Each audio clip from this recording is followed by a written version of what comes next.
We finally drove up into the amazing Chisos Mountains in Big Bend National Park this morning, and then met some of the longer-term residents of Big Bend. After that, we drove through the sparse West Texas countryside and to the no-nonsense town of Fort Stockton.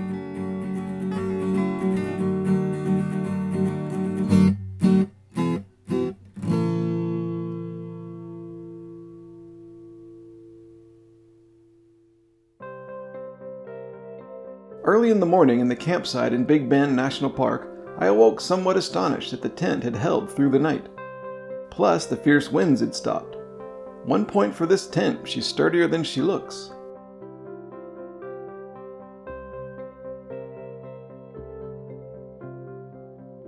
I don't know if I am, though. I bid a good morning to the neighbors, started up the stove for breakfast, and checked my blood sugar. 355. Super high.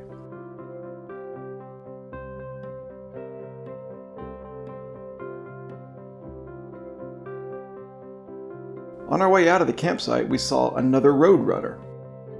This still hasn't gotten old for me. Every one is an occasion to break out the camera. Also, we'd been seeing tiny short red lines all over the road, and I finally stopped to see what they were.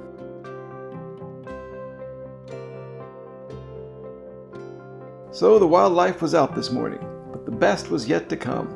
We continued toward the Chisos Mountains, which rise in the middle of Big Bend, where we had wanted to camp yesterday. And on the way... there! Did you see that?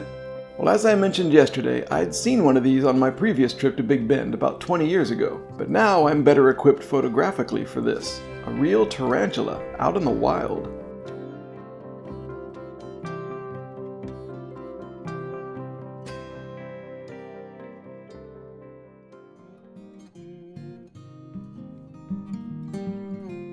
The road to the Chisos Mountains is superb, small and winding with distracting views right up close.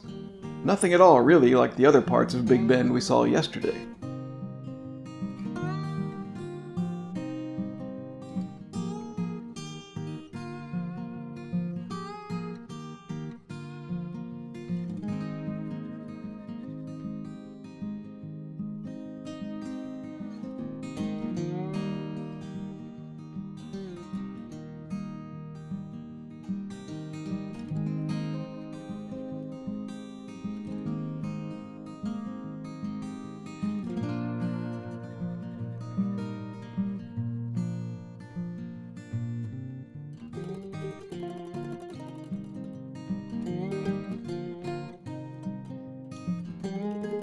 Truly fearsome beasts, like bears and mountain lions, are frequently seen here.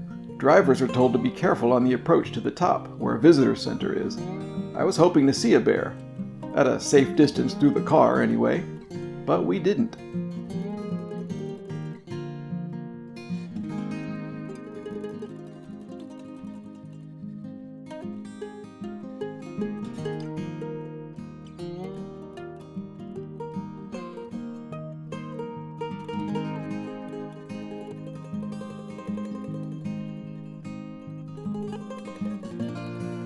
Inside that visitor center, a sign showed us how unusual it is not to see a bear these days.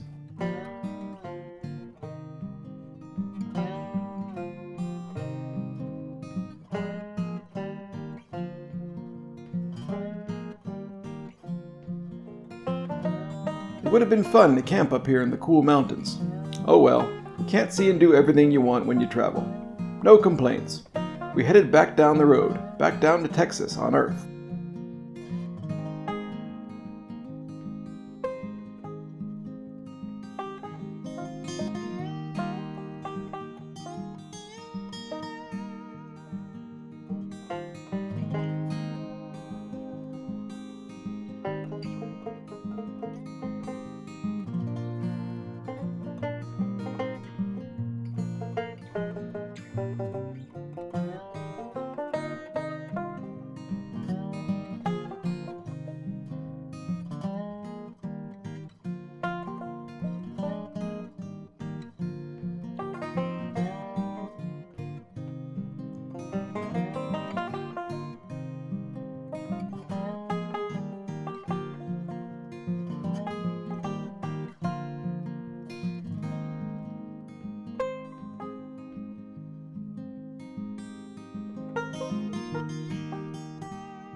A short side road leads to a display showing some ancient history of the region. I think I'd prefer the bears and mountain lions.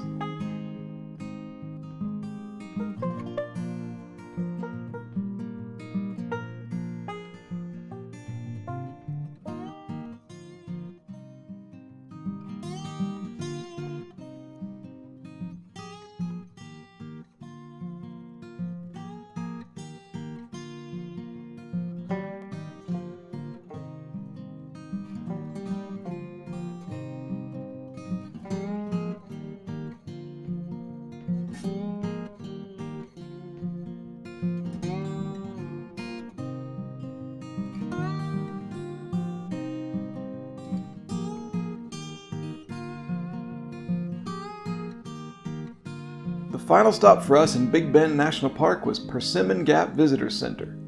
One display explained how the lechuguilla plant, which only grows in the Chihuahuan Desert, has been advertised as helping treat diabetes. My blood sugar may be high today, but I'll stick to my insulin pens, thanks. Outside the park, the vastness of Texas awaited us. Our drive was to be about 2 hours to Fort Stockton, where we had a reservation at a roadside motel.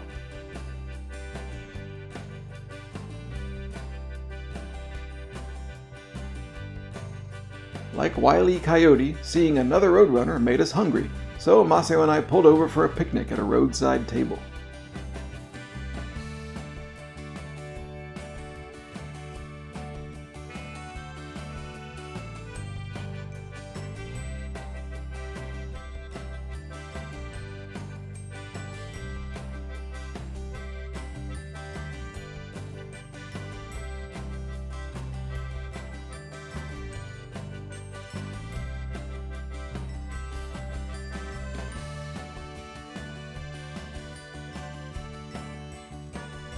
It had to be a quick picnic though. I really had to pee and was desperate to make it to the town of Marathon. Yet another inspection station didn't help.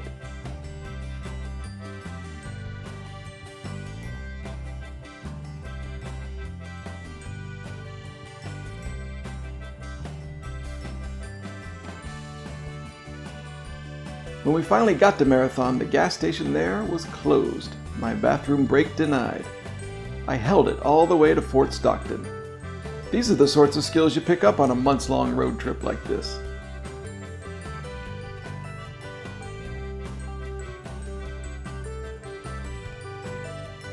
We were enjoying Highway 385 enough, although there didn't seem to be much out here. But just like back in Cliff, New Mexico, we learned that there is always more around you than you think. This is the Sierra Madera Astrobleem. Everything is cool about this, as it related to this road trip. For one thing, Astrobleem is a seldom used term, but a much cooler one than the cold, technical impact crater. This is where something from space smacked into Texas about 100 million years ago, leaving a crater and a central peak you can see from the highway. Astrobleem means star wound. The Sierra Madera Astrobleem is where the astronauts of Apollo 17 trained in the early 1970s before going to the moon. That was, as of this video, the last time humans went to the moon, and the Astrobleem feels like an appropriate final goodbye to the rocketry and the space themes that we've been seeing over the last week. As we move east, we'll encounter different aspects of America.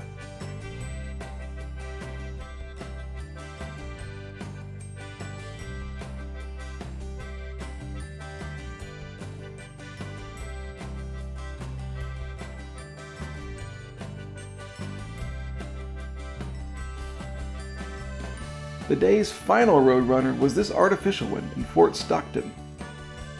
We drove through the serene, uneventful streets of the town to our simple little motel.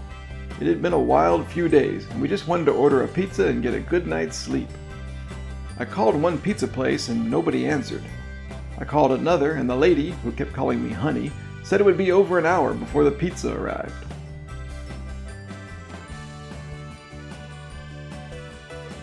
The day ended pretty badly for me. Being sleepy and gorging on pizza and beer made my blood sugar shoot up before bed to 396, the highest of the trip so far. I took some insulin and we hit the sack. Hey, every day on the road can't be perfect, but you still go.